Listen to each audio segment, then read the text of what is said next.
Hi, I'm Luke Carpenter, I'm Daniel Resser. and this is Movieholic. Today we're going to be reviewing Sherlock Holmes, A Game of Shadows. Please sit. Put your money on the table. Welcome. The cards can illuminate your future. I have a feeling you're in danger.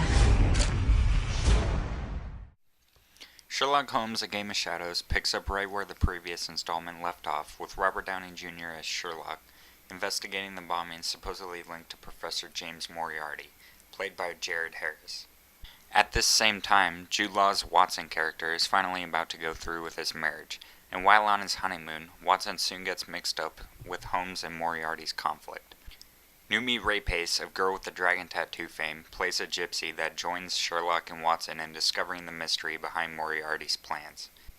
The trio soon finds that Moriarty has much bigger plans than simple city bombings, which may involve more than anyone had anticipated. So going into Sherlock Holmes, A Game of Shadows, I actually wasn't super excited. I realized that the first Sherlock Holmes was a major hit, but I actually kind of had mixed feelings about the first film. So going into the second one, I'm just like, probably just another sequel. But coming out, I was actually really satisfied, and I liked it better than the first film. And for a number of reasons. First of all, the supporting actress character was much stronger. You still have Rachel McAdams in here for a little while, but replacing sort of the main supporting actress part is Noomi Rapace from Girl with Dragon Tattoo, and I thought she just fit with the rest of the cast a lot better. And then also, I found that this film was much more humorous and more exciting, and also more straightforward in its story. It didn't try to flood the audience with a ton of subplots. It just sort of went with its main story, and it lost some of the mystery factor of Sherlock Holmes' story, but it sort of made up with Guy Ritchie's new vision, and it was, in that sense, it was really exciting. I agree that the story was much easier to follow, but it still did have those classic elements where he collects the evidence and at the end he reveals it all. But it was a lot less murky than the first one, so that was a lot better. Yeah, I totally agree. It didn't try to introduce so many things to the audience at once like the first one did. So, like in the first movie, it was kind of all jumbled together, and that's why I didn't really like it. It wasn't very clear, but Ritchie seems to have grasped the material a lot better here and sort of made it his own. It's like he got the hang of Sherlock Holmes, and this one worked out a lot better. Yeah. And what you mentioned with the comedy, it was the tone and everything. I thought in some places it was a lot darker than the first one, and personally I really like I like dark films. I find them very interesting, and they really had those dark elements, but the whole movie still managed to keep a lighthearted outlook on everything. Yeah. I was impressed. I agree, Ritchie did a good job at throwing in those dark tone moments in there, but at the same time I felt that it was still balanced and comedic in some parts, mostly due to the excellent chemistry, of course, between Jude Law and Robert Downey Jr. They're still great together. They had some really good banter in this one as well. Once again, they really nailed the costumes in this, and especially Sherlock Holmes. He's got all these disguises he wears, and they're just hilarious. It's in the trailer. He's dressed as a woman. It's just, that whole scene is just so funny, and he's so creative with his costumes that at one point he's even disguised as a bookcase, and it was just it was incredible. Yeah, I agree. The bookcase one was one of my favorites. There's another one towards the end which I really enjoyed too. Mm-hmm. But the one where he is dressed up like a female, that entire scene is just great.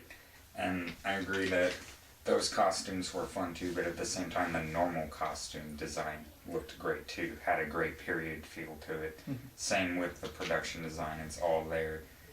And how we talked about the first film, those were the best values of the movie. And now that Ritchie sort of has a clearer sense with the story, and the script writers are more there too, it just makes it all better. Mm-hmm. So, yeah, the production values and the costumes are great. And Hans Zimmer's music score is Yeah. so good. And the visuals were great too. Yeah, they were. Visual effects were just amazing. There's a scene in here which takes place in the woods. It's in the movie trailer, and It brought a tear to my eye. yeah, it was kind of Michael Bay-ish, but not fully. Yeah. I mean, it wasn't just mass explosions, but more of just the style of what was happening, how the bullets were flying through these trees and stuff. It was just amazing. So as I said, for the most part, I really enjoyed this sequel, but I did have a few problems with it. Jude Law and Robert Downey Jr.'s characters were still great and really well developed, but I felt that most of the supporting characters were pretty underdeveloped. I felt that Jared Harris as the bad guy, I felt he did a really good job, but that his villain was pretty secondary. It wasn't a super strong villain. And as I said before, Numi Rapace is way better than Rachel McAdams, but at the same time, her character was also pretty underdeveloped. She's just like the gypsy tag-along, and sometimes she just disappears. And to really make or break a movie, sometimes you need good villains and supporting characters. Mm-hmm. It didn't drag it down that bad for me, though. They were still good enough and stayed in there enough to keep it strong for me. And another big problem I have with the movie is that sometimes there was shifts in moods, and where it tried to sort of make the audience sad for like 5 minutes, and then all of a sudden it's going back to like its funny, smart alecky tone and mood, and then trying to be sad again and make you like shed some tears, and I didn't at all. I'm just like, why don't they just keep it the same, not try to like mix it up mood-wise after you already have a clear story. Now you're going to try to change the mood too much. But it wasn't that big of a deal for me. So those were the major problems with me. And then at the same time, I felt that possibly overused was the whole gimmick of Sherlock Holmes planning out his attacks before he does them. I realize that they're creative, but I felt that they could have maybe added a new element to them. See, I disagree with you on that one because it was the same thing, and I feel that they did add the new element. Like, this is a small spoiler, but it's not a huge deal. But one time he does that, and he plans it all out, and he starts to do it, and then just gets interrupted and doesn't happen. And it was pretty funny and unexpected. One thing I really had a problem with the movie was, and while we did say the story was clear, the transitions were... I was just shocked because there's in the movie everything seems like it's happening just like within a few days of each other, but apparently like I read a plot summary later and it says, oh, several weeks later this happened. It's just like, I thought that was the next day. When did they say it was a couple weeks later? And I was totally confused. So they really needed to clear up their transitions. And you'd think with all that's going on with, I'm not trying to spoil it, but oh, these huge bad things might happen very, very soon. You wouldn't think that they'd wait weeks to jump on the next moment Yeah. when stuff's gonna happen. That's why it seemed like, oh, so the next day they went over yeah, and you did think this. it's going bam, bam, bam, but apparently it's like stretched out.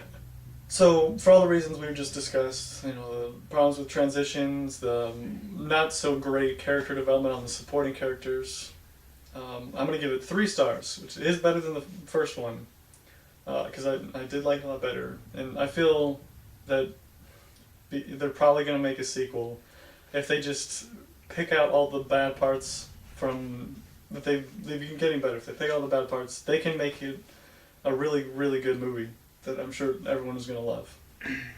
Yeah, I agree. I'm going 3 stars as well. Step up for me. I was pretty surprised by the movie that I liked it more. I went in with pretty medium expectations, I guess. But it was less Sherlock Holmesy in the sense that the mystery factor was sort of lowered, but it was more like Sherlock Holmes with an adrenaline shot. Wink. But it was a lot more exciting and funnier, and I agree that if they do another sequel, I won't be so like bummed out like, oh, they're just doing another sequel. It might be good if Guy Ritchie and the cast stay as clear-headed as they were for this one and keep it as exciting. I liked some more of that mystery factor put back in there, but at the same time, I wouldn't be disappointed if they keep it as good and fun as this one was. I would really be pleased if Christopher Nolan directed the third Sherlock Holmes. No, I'm not. Nolan's amazing. Richie's good too, though, but yeah, he's not Nolan. That's true. No offense, Richie. Plus, Christopher Nolan and Hans Zimmer have always done well in the past. Okay, so 3 stars for me, and let us know what you guys think. Did you like the first Sherlock Holmes? Did you like this one better? Do you agree with us? Do you not agree with us? Would you see the sequel? Yeah, would you see another one if they made it? So this is our Sherlock Holmes Game of Shadow reviews, and Thanks for watching. I'm on my honeymoon!